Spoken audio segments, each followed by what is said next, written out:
Hi guys, welcome back to my channel.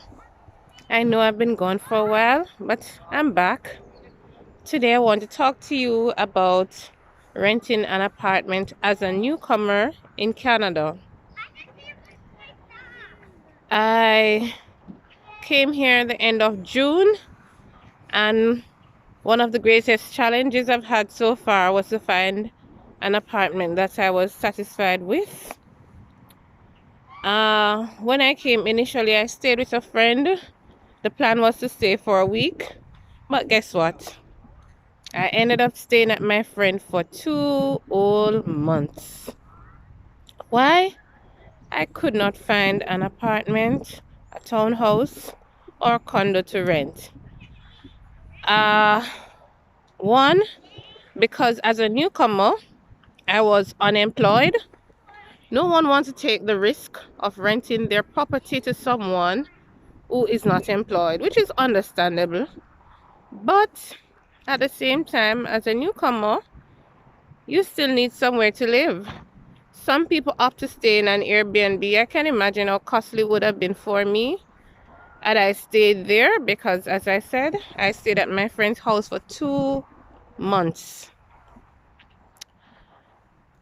Listen, I decided that I wasn't going to stop until I found what I wanted, right? Now, another thing that they need from a newcomer, they need credit history. Now, as a newcomer, it's obvious that you don't have any credit history in Canada, so that was another drawback for me. Not being employed, not having a credit history. They sometimes request, they oftentimes request that you have a guarantor if you're not employed. I had a guarantor who co-signed with me, and when I submitted applications time after time, we were still denied. But my friend suggested that I used a realtor, which I used, and we searched for a while. I think one of the reasons why it took so long for me to find somewhere as well was that I have 2 kids, I have 2 children, and I'm very particular about the school that they would attend. So I wanted to find a house within a good school district. Parents, if you're coming here with your kids, you can't just rent a house wherever you choose to. You have to really consider the kind of schools that are within the zone that you're going to rent that property. Now, I checked the school rankings online. I'm living in London, Ontario at this point, and I checked the rankings to see which schools are highly ranked. And as a result, I was focused on finding apartments within the particular school zones that were highly ranked. So I got a realtor, and mark you, the realtor is at no cost to you. The realtor will come and the realtor will show you different properties that are available, and they will submit an application on your behalf. I really appreciated the help of my realtor. He's such a nice person. He works with Royal LePage. If you're ever in the area, you can hook them up. Royal LePage, they work very helpful.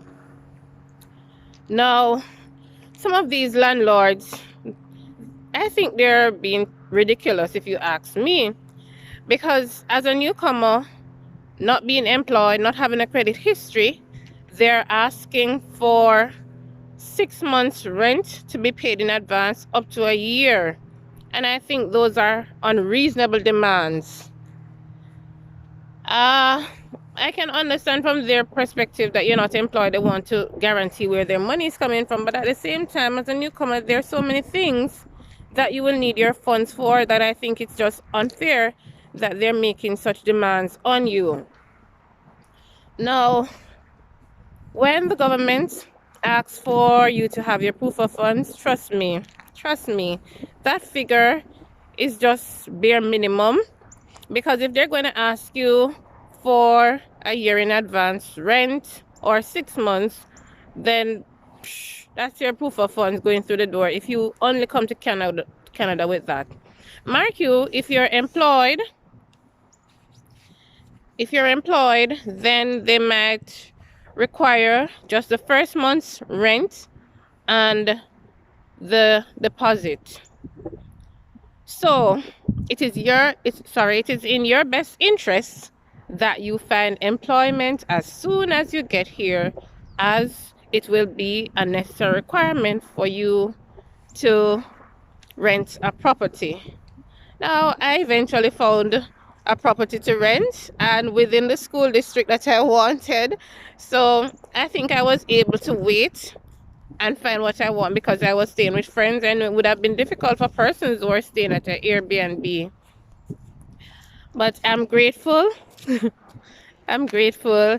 I like where I'm at. My kids are loving it here. It's now fall season. You can look around, look at this beauty that's around me, right? This morning my kids are out. That's Danae. Say hi, Danae. Yes, and we're just having fun and we're grateful. But remember that finding an apartment is a bit challenging as a newcomer because the demand is great because you have so many new immigrants who are coming and they're looking for housing, and as such the landlords are having a field day with their unreasonable demands. I got a townhouse, which I prefer because I have my washer within my unit and so on, and it's a self-contained unit, so I'm happy. I'm happy I waited, though it was challenging. Thanks for watching, guys. It's my pleasure to share. Average rent in London, Ontario, maybe 1.5 to 1.8. So if you're coming, I would suggest you budget, let's say 1.5 to 1.8 per month for your rent. If you're going to live in the Toronto area, it's more expensive, so choose wisely. But I know when you made the decision to come here, we all know that we would face some amount of challenges, but I know if you're determined, if you have the right attitude, the right mindset, you will make it. Thanks for watching. Remember, like, subscribe, and share. Whatever I share here is my personal experience. I know others might have had different experiences, but I share from my own experience. Do continue to enjoy. I'll try to be more consistent. Yes, I appreciate the love. I appreciate the support. Bye. Bye.